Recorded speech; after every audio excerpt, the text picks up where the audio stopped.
Hey, we are back with another video today. Once again, I am Asha Dawson, and I'm the owner and lead planner of Event Productions by Jen.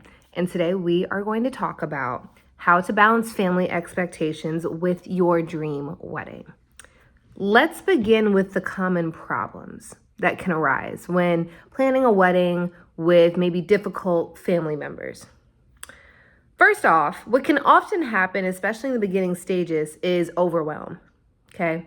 Brides, oftentimes, because of tradition, feel like everything is on them to get the ball rolling, to find the vendors, find the wedding planner, decide on the venue, bring their fiance along. All these problems occur and family sees it. So it's only natural that someone is going to offer to help, right? Maybe that's mom, maybe that's dad. It can really just depend on the situation, but you'll oftentimes find yourself in a position where family wants to help with the wedding, and it oftentimes comes from a good place. So I want to start there with, it's not always a bad thing. However, you have to make sure that your voice, and when I say your, I mean you and your fiance's voice, is centered in the conversation. You have to make sure that this is really the day that you are happy with for the rest of your life, right? All of those family members, they had their wedding, right? They had their shot at all of it, and you were not there to tell them what to do. So you also deserve the same. So let's think about how to come up with solutions that might be more creative. So you don't reinforce tension with family, but instead you're more shrewd with how you include them. Some couples decide that they want to finance their wedding on their own. Not every couple can afford that decision, and not every couple wants to honor that because family traditions would say such and such will pay, or maybe there is a wedding fund sitting somewhere that was already created for them. So those are things to consider. Where's the money coming from, right? That's usually a huge source of tension, right, with family. Another common problem, right? If I'm paying for the wedding, I feel like I get a say, okay? So that is something you need to have a discussion with your fiance about, which is, do we want to accept money from someone in our family? Do we want to use these funds? Will it cause problems? Will they respect our wishes? Okay, those are conversations to have as soon as you start planning, okay? But I do want to give you about 3 concrete tips that can support you as you are thinking about getting closer to the wedding day, and how you can navigate wedding roles, and expectations that people may have and may not say out loud. So here are 3 common things that I have seen done, and or I've done myself that I think work. One is be a united front with your fiance for both sides of your family, okay? No side of the family gets special preferences or concessions.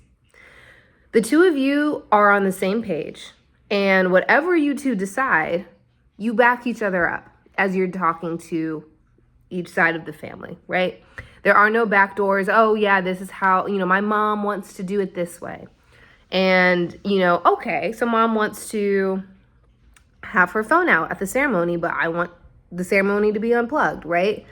That is something where if the two of you are united, it's going to be harder for mom to push her agenda, right? It's going to be very difficult. Not to mention when the couple is united, it makes it easier for the wedding planner to be able to come in and reinforce whatever the expectations are.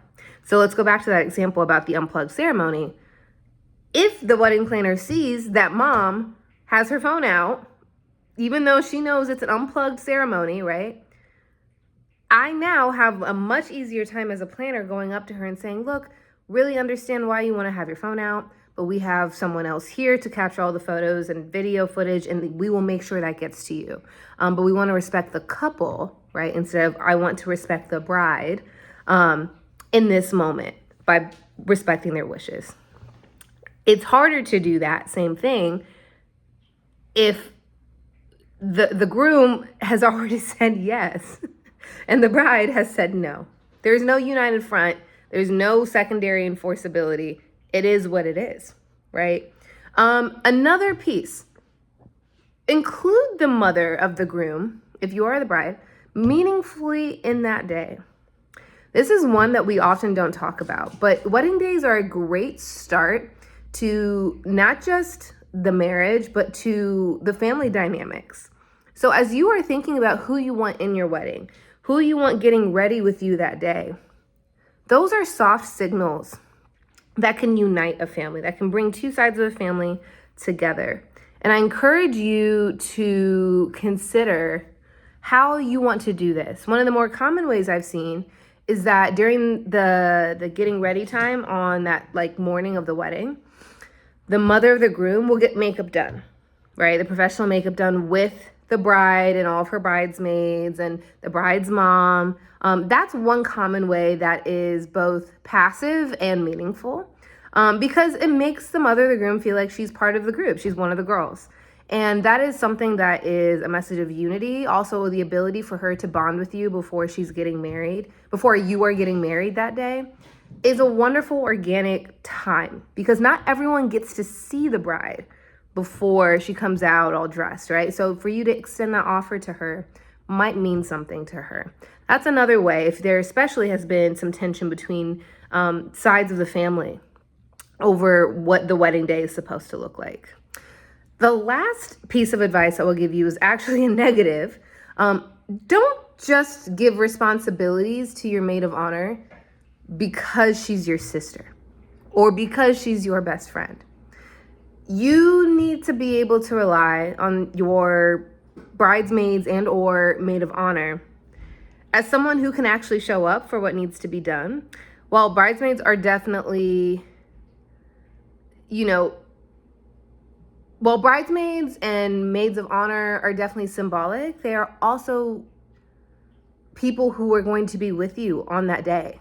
And the people who are with you on that day are going to be very, very crucial in getting you to where you need to be on time and emotionally supporting you, and also having their stuff together enough to be able to take care of themselves and someone else. So when you're thinking about who the leader is of this group of women who you've asked to be your bridesmaids, you're not necessarily the leader. This is your day. So if you have to symbolically have a sister or a friend in this position, that's fine. But you want to make sure you have a bridesmaid who is reliable in those ways, who is organized, who does hold people accountable to what they say they're going to do for you that day. Be intentional about knowing the strengths of those women who are by your side. So to recap, be a united front with your fiance for both sides of your family. Number 2, include the mother of the groom meaningfully in your wedding day prep. And then lastly, don't just give responsibilities to your maid of honor because she's your sister. Find someone who is going to be capable of the leadership that you need that day. Looking forward to seeing you next time. Thanks for joining me.